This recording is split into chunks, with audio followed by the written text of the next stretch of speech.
Generally, the digital economy. So welcome again. I think that to allow people join and make this a more robust session, we'll probably just give 3 more minutes so that we'll kick off 3:05 on the dot, and then we can start then. I will just go on mute, and we will hand over when we resume to Kenneth Erikume, who is a partner here in PwC, and will be taking us through the rest of the session. We will have a 30 minutes period where we encourage you to ask questions, share experiences, and also you can do that by indicating if you want to speak out, or you can type in your questions on the chat box and we'll have a team member read it out. You can send the question to the host only if you feel it's safe that way, or you can send it to everybody. And like I mentioned earlier, you can also indicate if you want to speak out. So thank you so much, and I hope we have a very insightful session ahead. To this webinar. This meeting is being recorded. Organized by PwC Nigeria. And the purpose is to bring you up to speed on the implications for the digital economy with respect to the Finance Act 2021. And the effective date of the Finance Act 2021 is 1st of January 2022. So we are already some way into the month from the effective date of the Finance Act 2021. But a lot has been happening over the past 3 years for the digital economy from a Nigerian perspective. Before at least 3 years ago, there was no structure to the taxation of foreign digital product providers to Nigerian customers. As you would imagine, the traditional basis for taxation of those companies could not bring them into the Nigerian tax net. And therefore, the Nigerian government had been looking for ways in order to tax these sort of operations in Nigeria. What I'll do over the next 30 minutes is to just set a background, look at the history, look at some of the changes in the Finance Act, and then I'll just dive into some practical matters, and then we can take questions. As indicated by Emeka at the beginning, you can raise your hand if you want to ask a question directly, or you can drop your questions in the chat box, and during the Q&A session, we'll take them. Now, to bring context, before 2019, there were 4 methods or 4 principles through which a foreign company or foreign business could be taxed in Nigeria. Can you hear the first one? Can you hear me, Taiwo? Hi, Taiwo. Yeah, sorry to interrupt you. I think before we get into it, just to welcome everyone and to let them know that they have been specially invited for this session. So this is not a general session that is open to everyone. And the idea is for us to keep the group small so it can be engaging. So some of the objectives is include the fact that apart from us sharing our perspectives with you, we'd also like to get some feedback about the practical issues that you're seeing with these changes, so we can then help in the policy area to get these issues to the attention of the relevant authorities. So that's the spirit. So let's try and keep it engaging as much as possible. Over to you, Ken. Thank you very much, Taiwo. So before 2019, there were 4 principles through which foreign companies or businesses could be taxed in Nigeria. 2 of them followed, or at least were similar to the OECD approach or the traditional approach to taxing PEs. So Nigeria had a principle where if you have a fixed place of business carrying out a business inside Nigeria, then the non-resident company could be taxed on the basis of that fixed place of business. However, only the profits attributable to that fixed base will be subjected to tax. Nigeria also had and still has the principle whereby if there is an agent of the non-resident carrying on the business on behalf of that non-resident or habitually making deliveries to customers in Nigeria, then that could also trigger taxation for the non-resident. And the profits that will be taxed will be profits attributable to those activities. So this sort of was similar to the agency PE. There were two others. One, the third one, which was or is and is still there, taxes contracts, where you have a single contract for installation, surveys, deliveries. And the whole purpose of that was to bring all the profits from projects like EPC contracts or oil and gas installations into the Nigerian tax net. And the last one was like a catch-all provision that said if you have a Nigerian entity that's related to the non-resident, but the transaction between the Nigerian company and the non-resident company is not at arm's length, the tax authorities can make adjustments to tax the profits of the non-resident. In practice, that was usually by adjustments to increase the profits of the domestic or the local entity. So none of those methods could tax platforms or digital products being provided from outside Nigeria through platforms or websites or through any digital means. And the Nigerian government considered that to be a leakage, and therefore they went ahead of the conversations around BEPS and the OECD conversations, and then they introduced in 2019 a concept called the significant economic presence.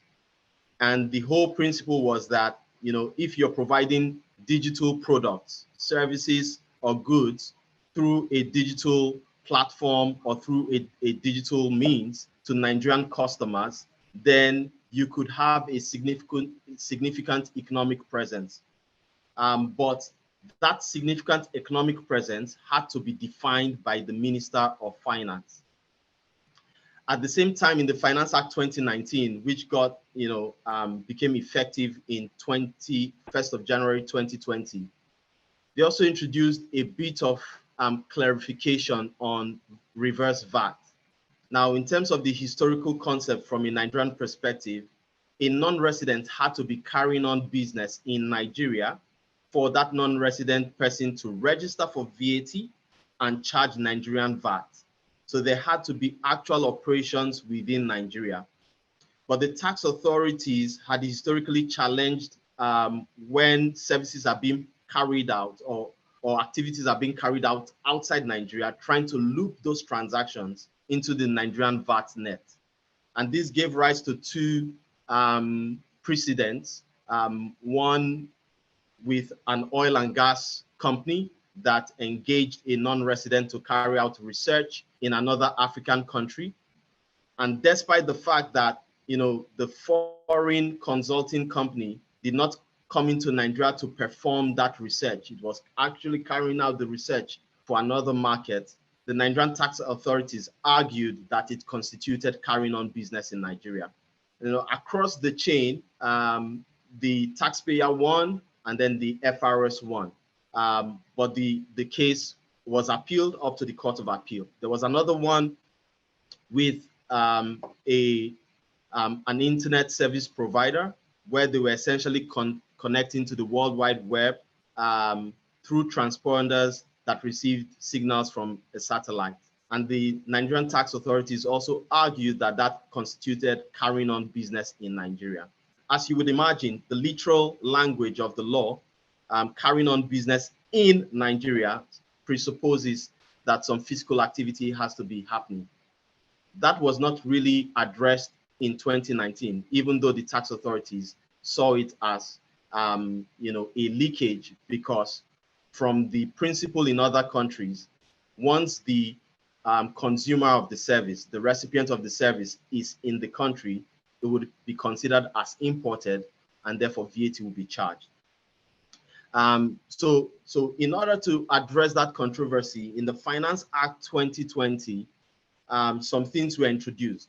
But from a direct tax perspective, just to mention that after they introduced the law in the Finance Act 2019, in the Finance Act 2020, which had an effective date of 1st January 2020, before then, the Minister of Finance came up with a regulation which defined the threshold of the significant economic presence. And that threshold cuts across various activities. And if those activities are being provided through a digital platform, there was a threshold of 25 million, which is not a lot in the context of many digital service providers. And then even if your threshold is below 25 million, but you have a website that is targeting Nigerians, so maybe it has the .ng, or you have a purposeful and sustained interaction to target Nigerian customers, that was defined to constitute an SEP.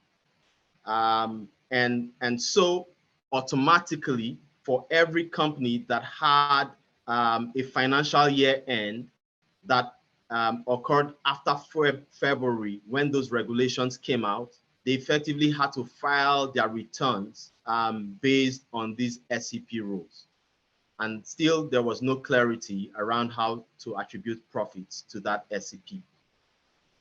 From an indirect tax perspective, in the Finance Act 2020, which became effective 1st January 2021, the laws were amended to make it mandatory for non-residents to register for VAT, as long as they were making taxable supplies to Nigeria.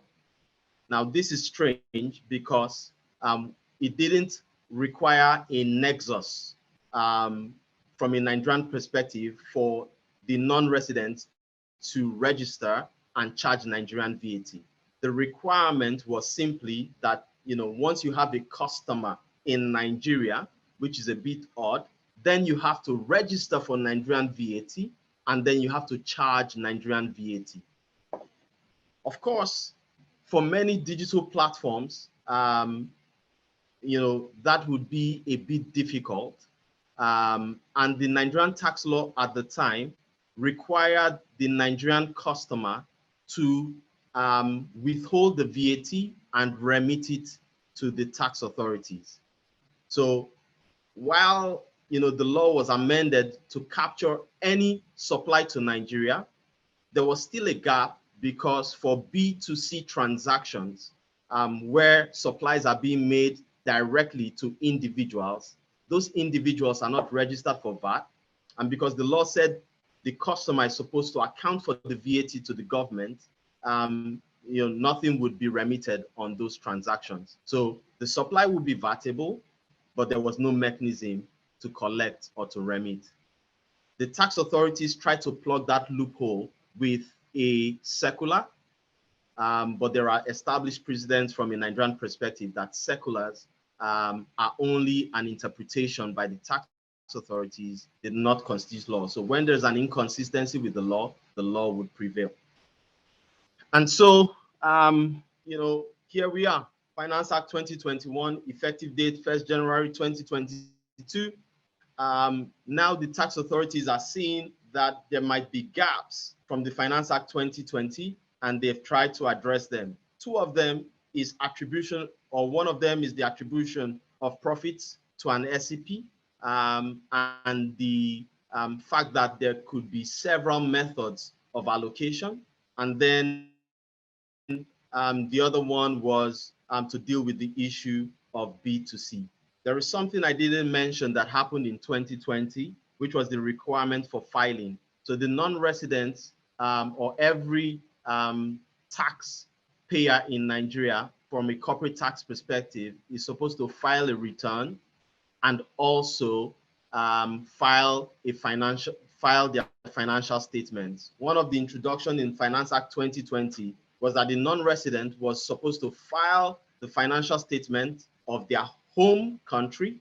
So if the home country is Singapore, they will file their financial statement for Singapore, irrespective of the scope of the operations. And then they would prepare a separate financial statement from a Nigerian perspective, which will show their Nigerian results along with those tax returns,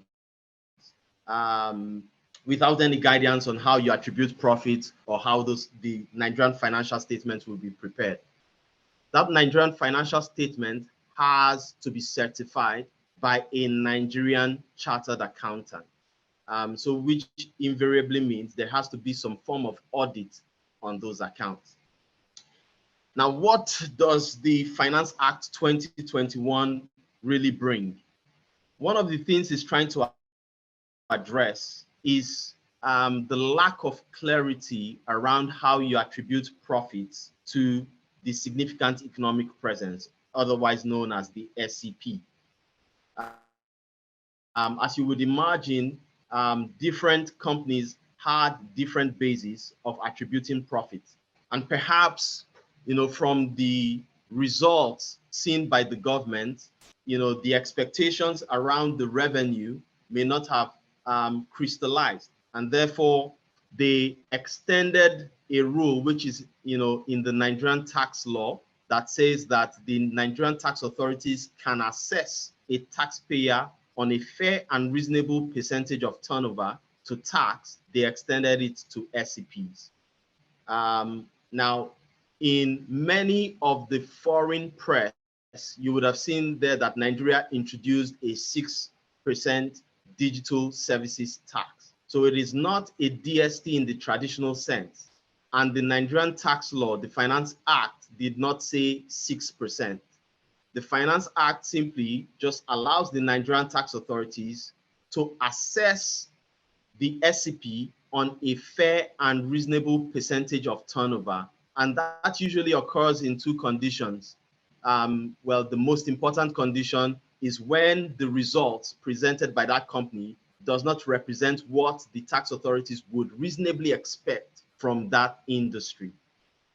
In practice, the percentage of turnover that is considered to be the profits or the taxable profits of a non-resident, at least for the traditional PEs, was 20%.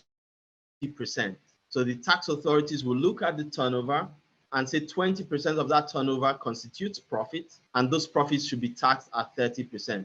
And that's why the 6% became considered as the DST introduced by Nigeria. But again, the law does not say 6%, it says fair and reasonable percentage of turnover.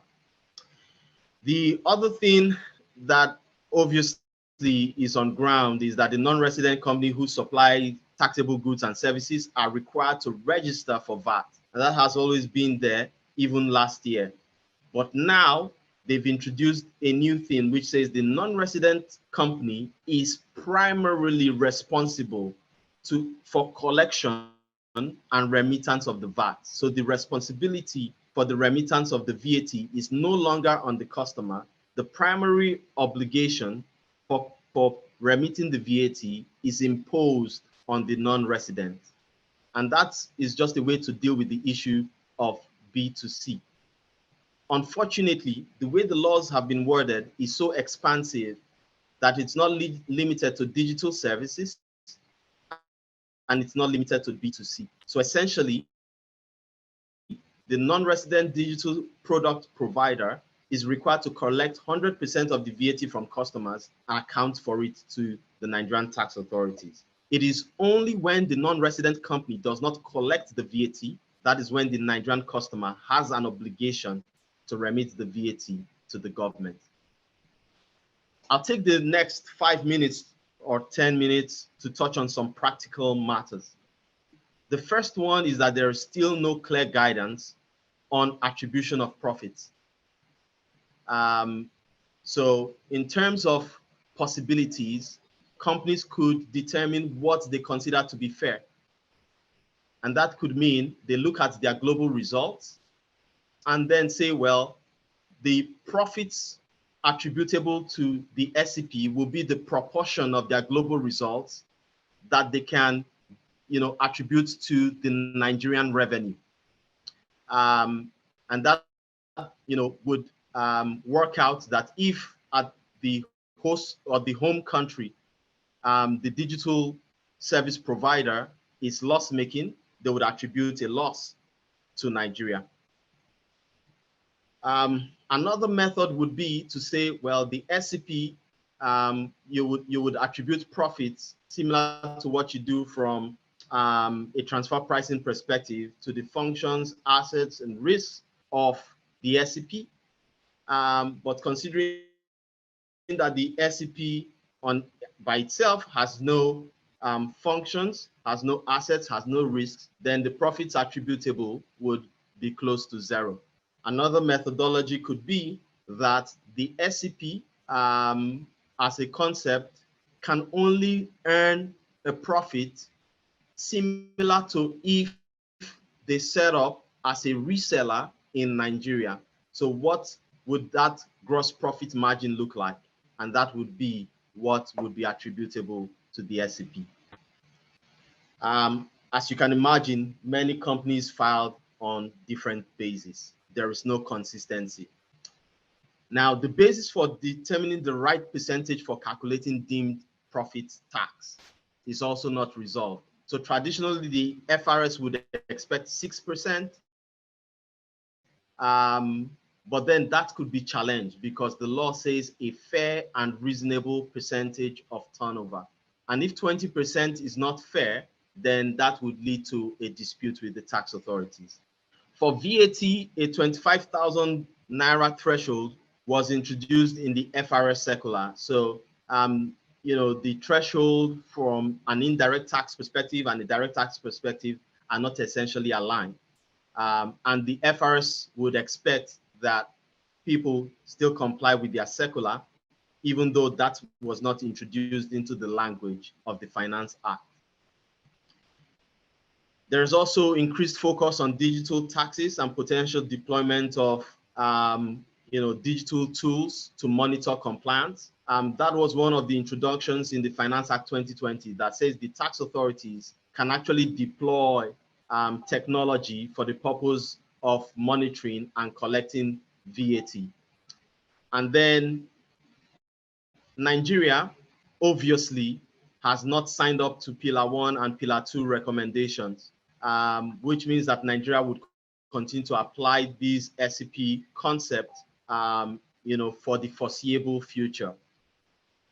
What does that mean from a treaty negotiation perspective would be that, if Nigeria were to sustain the SCP, even for a treaty partner, it would have to introduce it into the language of the treaty, which would be quite difficult.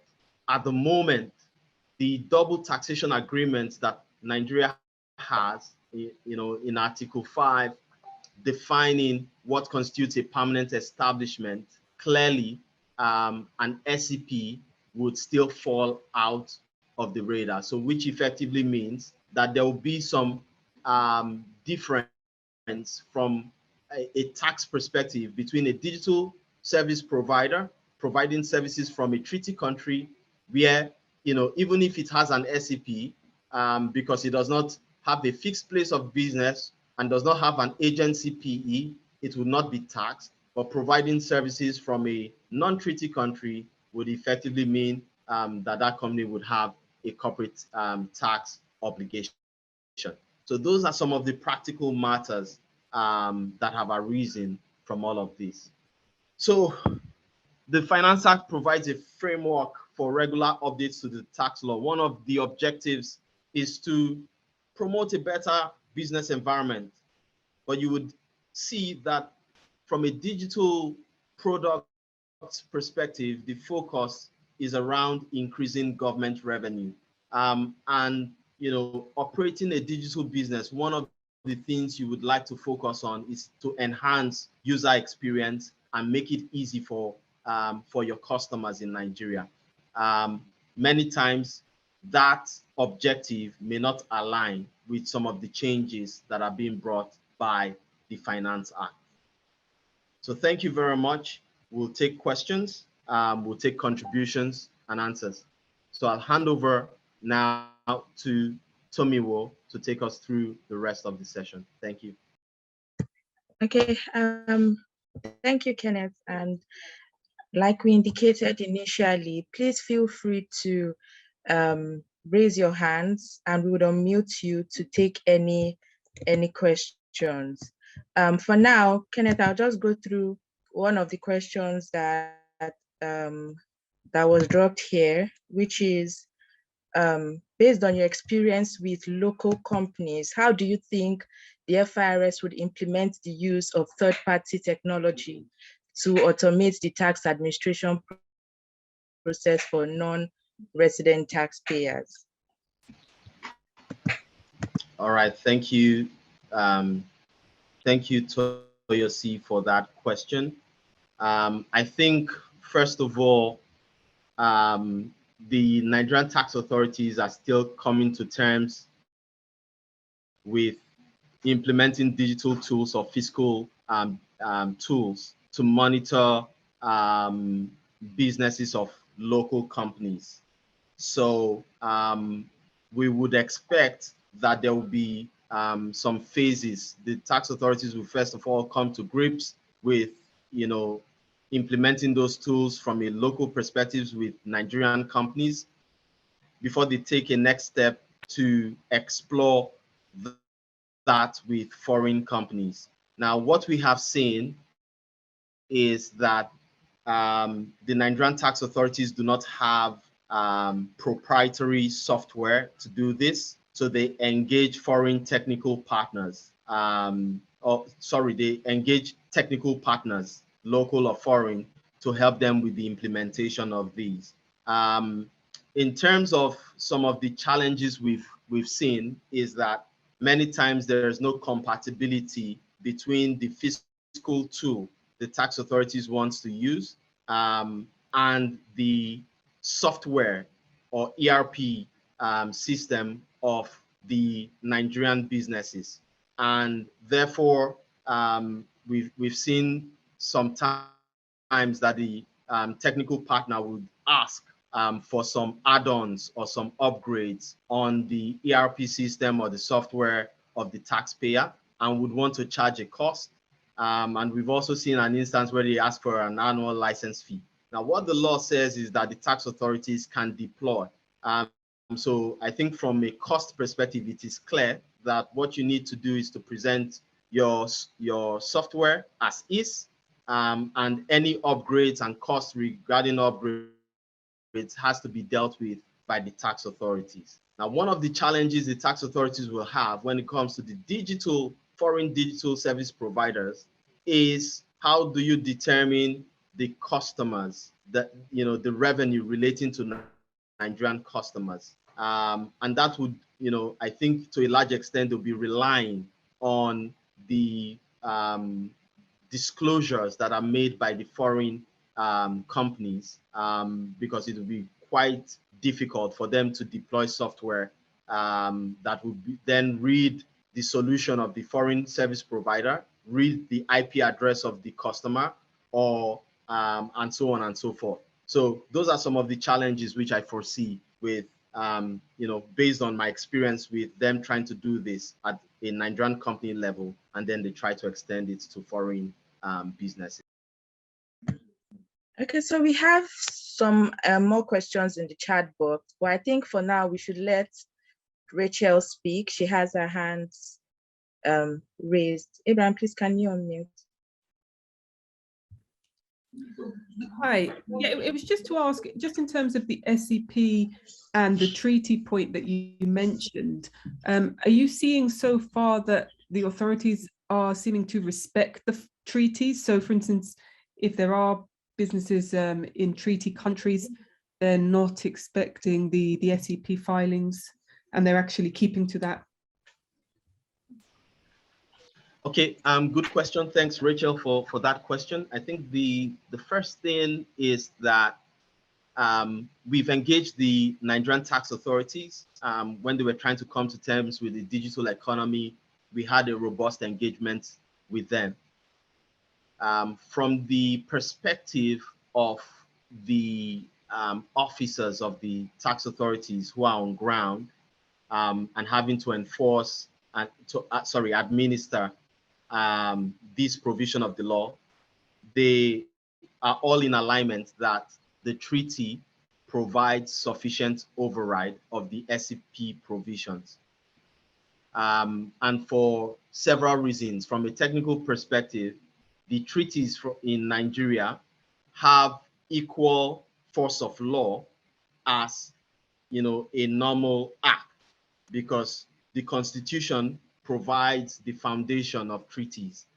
So when a treaty is signed and becomes effective, it actually goes through a version of the parliament called the National Assembly for ratification, and then it becomes effective. So it's equal powers with any other law that has been established.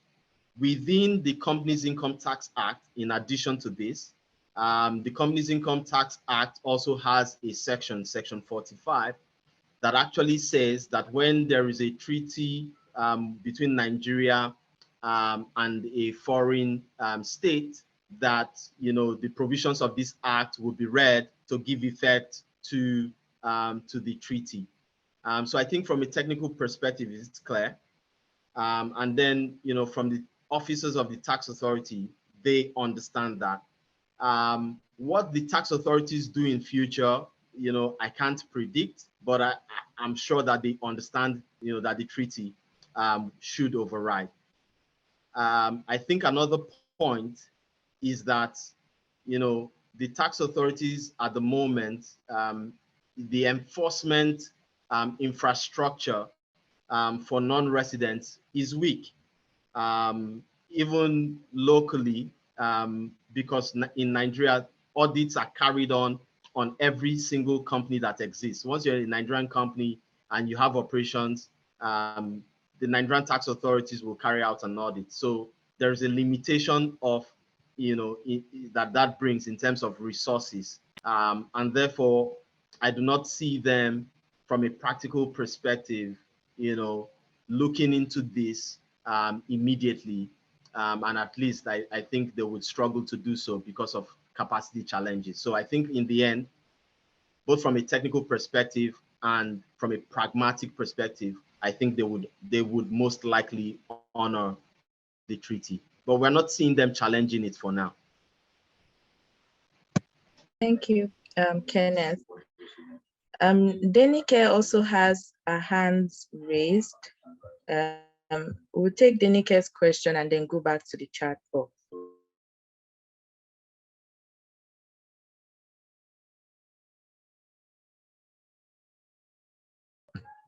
And please, can you unmute her?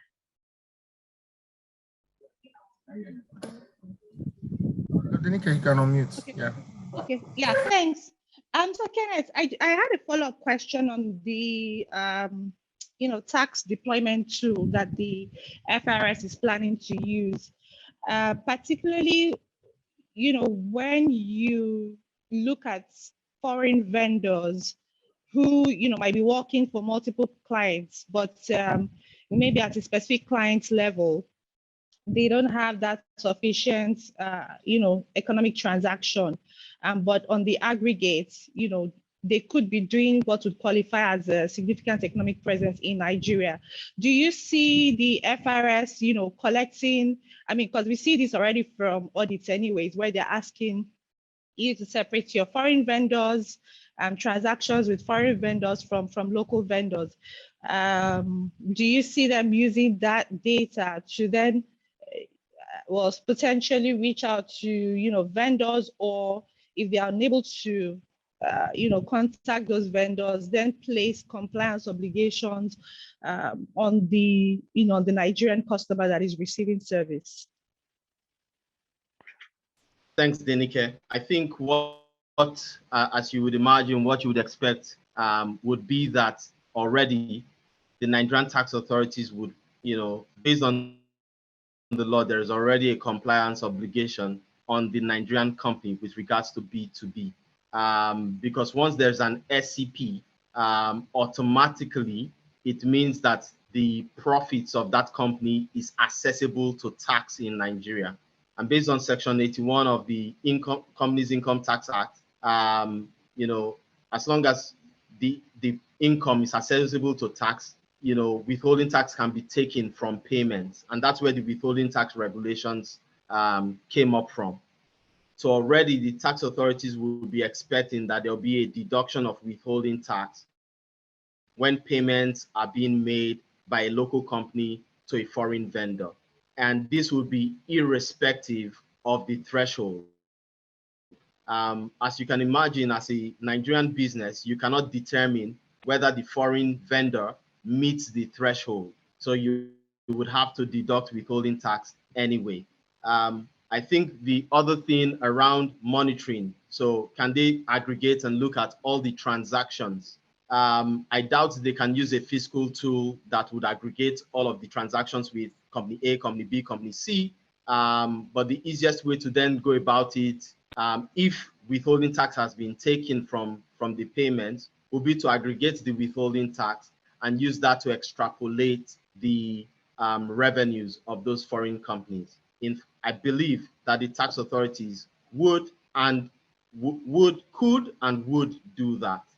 I think the final point on this is that, you know, if the tax authorities determine that a non-resident, especially in a B2B scenario where they have intelligence, is not complying with the filing of returns and payment of taxes, they can actually do what we call substitution. So, and we've seen this happen especially at the local level, where the FRS will appoint someone that holds the assets of a defaulting taxpayer and, you know, issue an assessment as if, you know, the customer is the one that has the obligation, and the tax law allows them to do so. Now, you know, obviously, a Nigerian customer does not hold the assets of the foreign vendor, but at a point in time where there's accounts payable, maybe a service has been provided and payment needs to be made, then the Nigerian customer would be holding the asset, and therefore the tax authorities can do that. Another enforcement that we anticipate is where a non-resident has a local subsidiary in Nigeria. And many times, you know, maybe that local subsidiary does not have any asset of that non-resident, but we've seen instances where the tax authorities would write to that local company, would write to the foreign company, care of the local company, and try to make life difficult for that local subsidiary. So those are some of the things I anticipate. Thank you. Thank you, Kenneth. So we have a couple of questions in the chat board. I'll take some of the questions that are similar together just so that we can move along quickly. There's one from Pim saying that, have we received any feedback, formal or informal, from the FIRS on the SCP returns that have been filed till date? There's also another one from John asking what PwC's position is on deemed supply rules. He makes reference to the VAT guidelines issued by the FIRS in October 2021, saying that they appear to suggest that sales through platforms should be subject to VAT, yet the platform owners only allow other parties to sell through the app.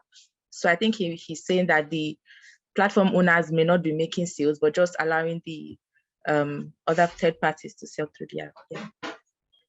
Right. Thank you very much, Toyosi. On the first one, which is essentially whether we've received formal or informal feedback from the tax authorities. So the first, at least for 31st December, you would year-end foreign digital companies, their filing would have been due as at June 2021. The tax authorities, because they moved their platform, they changed the platform for filing tax returns extended the deadline for the filing, and I think up to 2 months after, or 3 months, I think up to September, if I'm not mistaken. They even did it further down up to 31st December. So we do not have feedback. So what usually happens in Nigeria is that the tax authorities do not necessarily come every year to carry out audits. They carry out what we call a desk review when the company applies for a tax clearance certificate.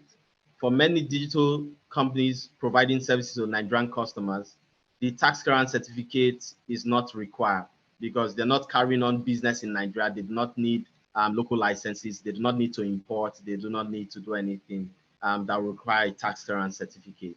So we will not see a lot of desk examinations. But what we'll see is that over time, maybe in the next 2-3 years, we'll see the tax authorities trying to carry out an audit. The tax authorities have a dedicated group called the non-resident company unit, a non-resident unit that looks over everything that relates to non-resident companies. So in terms of focus and specialization, they have some people, and those guys would most likely be carrying out those reviews. I would call them audits, maybe 3 years down the line, 4 years down the line. Have we received, so that's for formal. Informal, have we received feedback from the tax authorities? The body language from the tax authorities, as you would have seen from the amendments which came through in the Finance Act 2021, already tells you a lot. That the sort of feedback they're getting is that many of these the revenue expectation from foreign digital expectation and foreign digital products providers were not met.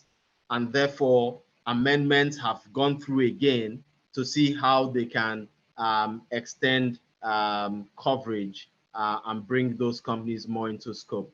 So the amendments to do the deemed profit obviously is to guarantee some level of profit from these companies. And then the amendments to bring B2C into the VAT net is also geared towards that. There's been reports in the news, I don't know how much reliance you can place on that, is that the Nigerian tax authorities are expecting to make about 5 trillion naira of taxes, and you can do the conversion, 5 trillion naira of taxes from foreign digital companies. So that expectation obviously has not been met. And perhaps what we will see, and maybe this I can give you a direct prediction on this one, is that the tax authorities in most cases, at least for the tax returns going forward, will try to use the deemed profit going forward. So if you're foreign, you work for a foreign digital company, you should now be looking at how do you substantiate the profits, foolproof. How sure are you that those profits are defensible?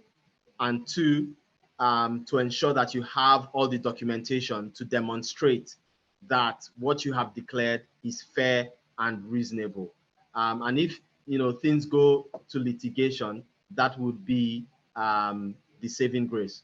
I do not think that Nigeria expects to introduce a digital service tax, which would have been easier based on the recommendation of ATAF, the Africa Tax Administration Forum.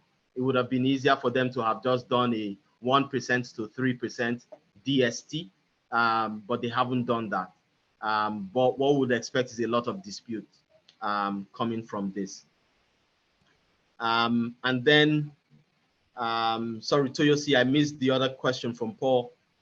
Okay, so the other question was what PwC's position is on deemed supply, making reference to sales made through platform providers. Yes. Thank you very much.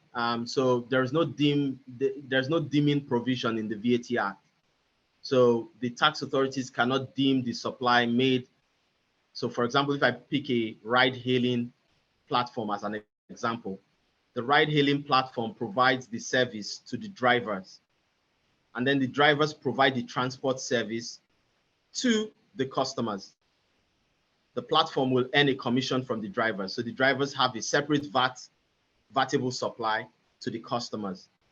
So you cannot deem, even though the FRS information circular says they're deemed, you cannot deem the supply made by the drivers to be the supply made by the platform. Now, what they can do, however, based on the amendment in the Finance Act 2021, is that they can appoint someone to collect. So they can appoint, as long as the transaction is occurring through a platform, they can appoint the platform owner to collect the VAT, from that transaction, account for it to the tax authorities. Now, when they do that, this is important. When they do that, it's important to engage the tax authorities. Because just imagine, I use the example of the ride hailing, but you could have, servers being provided to a business, or you could have a platform providing services to a restaurant. The tax authorities would also be expecting those Nigerian customers to be accounting for VAT to the government. But the VAT law has already said that the foreign service provider would have the obligation to collect, the primary obligation to collect. Now, when your transaction is not easily apparent to the tax authorities, I think it will make sense to engage the tax authorities to explain the transaction and say, once the VAT is accounted this way, and we provide this documentation to our customers, then there should be no further, engagement or harassment of those customers. Otherwise, that would impact negatively on ease of doing business and what you're trying to achieve with a platform, which is the user experience and the ease of doing business. Thank you, Kenneth. So I'll take the next set of questions. We have one from Omoeke. Can a foreign digital service provider elect or choose to file its corporate tax returns on actual profits, assuming they are able to ascertain those, as a reasonable basis for profits attribution? Another one is, who has the first priority to account for and remit VAT? I'm referring to cases where hotels and restaurants have diligently been accounting for taxes before now, and the government in Nigeria now requires the non-resident to charge, collect, and remit. Isn't this going to cause implementation issues? What are your views, Kenneth? So let's be clear. The default position of the law is that, and I'm speaking to the deemed profit, the default position of the law is that you're taxable if you have an SCP. So you're taxable if you have an SCP. And it is the profits attributable to the SCP that is taxable. So the default filing position for an SCP is to file based on actual profit. The deemed profit is not an election basis, by the way. It is a discretion, an option placed on the tax authorities. So, Nigeria operates a self-assessment regime. So if you're filing based on self-assessment, the default position is to do actual profit. But the tax authorities can say, well, the profits you have declared are not reflective of what they should expect from your type of business. That is when they then assess you based on deemed profit. So in reality, the deemed profit, which people have made as an option for filing, to say I'm filing based on actual or I'm opting to do deemed profit, is not really an option. It's just a practical option that has happened based on practice. So because there is a practice that allows companies to do that, you can go ahead and do that. But that's, strictly speaking, based on the law doesn't give you that option.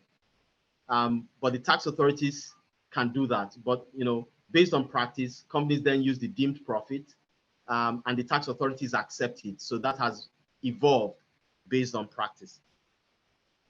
The second question is, who has the obligation to account for the VAT?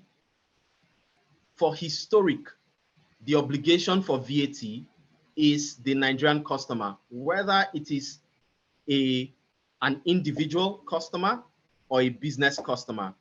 They have the obligation to remit the VAT.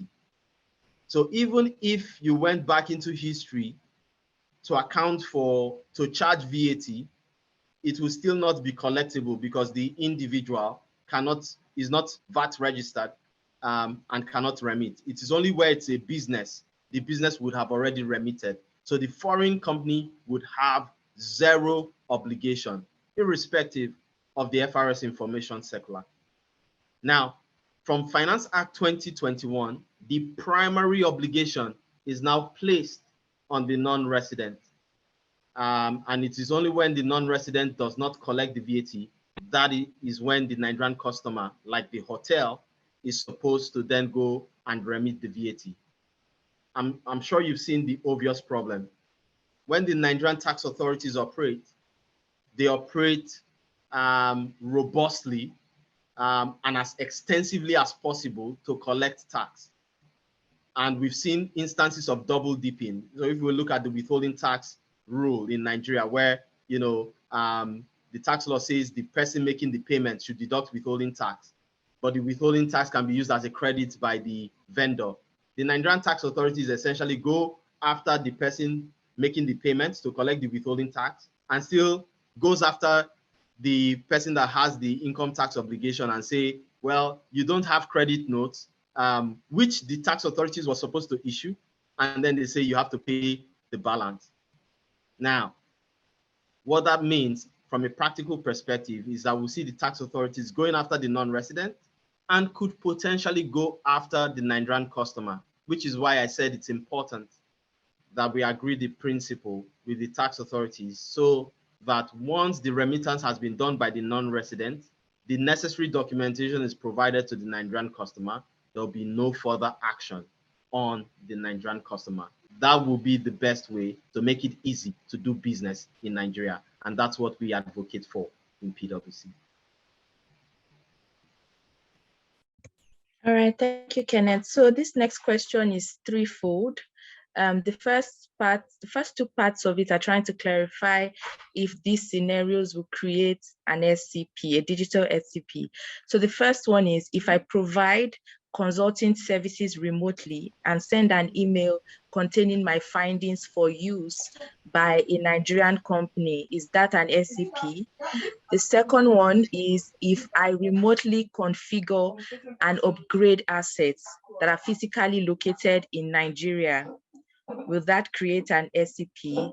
Then the third one is, if we sell only to B2B customers and we do not fulfill the obligation of charging or registering, what is the real risk?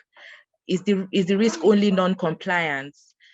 Because either way, the B2B customer will still pay the VAT. Thank you very much. So those questions are really loaded. Unfortunately, it would take me a long time to get into the detail of those questions. I really sincerely apologize. Those questions are quite technical also, and require detailed analysis to come up with a conclusion. But what I would like to say quickly is that you need to establish a principle of what constitutes an SCP. The intention and the focus of SCP was when the platform or the digital means is critical to the provision of the product.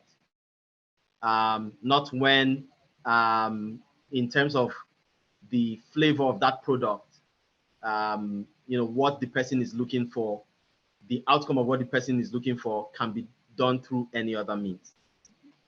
So a bit of analysis needs to happen there before we come to a conclusion. Unfortunately, our time is up. So I'll hand back over to the maker to close. Thank you.